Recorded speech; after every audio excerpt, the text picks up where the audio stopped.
Россия Федерациясы хөкүмәте 2020 елның 31 июлендәге карарында ташламалардан файдаланучылар өчен дарулар чыгымнарын индексацияләде. Андый категория гражданнарга бушлай дару, медицина кирәк-яраклары һәм дәвалау туклануы өчен бирелүче сума арттырылган. Право на выписку льготных лекарственных. Безнең районда 27 табиб һәм 9 фельдшерның льготлы дару препаратларын язарга хокукы бар. Дару препаратларын олу Таттехмедфарм дәүләт муниципаль шурасының 30-нчы даруханәсендә башкарыла. Медицина ярдәме күрсәтү тагын да уңайлырак булсын өчен район үзәк даруханәсен дәвахана территориясенә күчерү турында Таттехмедфарм дәүләт унитар предприятиесе белән сөйләшүләр алып барыла. Бүгенге көндә поликлиникада ташламалы рецептлар алу өчен аерым кабинет ачылды. Могут прийти без записи, мы все. Килгән кеше язылмыйча да килә ала. Без барысында 211 кабинетта кабул итәбез. Кулда бары тик амбулатор карта, паспорт, полис, СНИЛС булырга тиеш. Район үзәк дәваханәсенең баш табибы социаль пакеттан баш тартканчы ныклап уйларга киңәш итә. Чөнки ел буена авыруның хәле бер төрле генә тормый. Шир көчәеп киткән очракта кыйммәтле дарулар да кирәк булуы бар.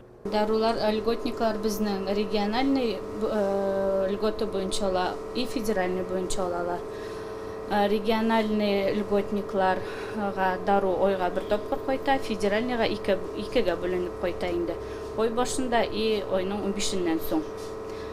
Заявканы больница ясый, рецепт белән киләләр, без бирәбез. Заказ бирелгән даруларны күбесенчә бронхиаль астма, шикәр, йөрәк, кан тамыры авыруларыннан тилмерүчеләр ала икән. 2006 елда корсаклы вакытта шикәрем барлыкка килде.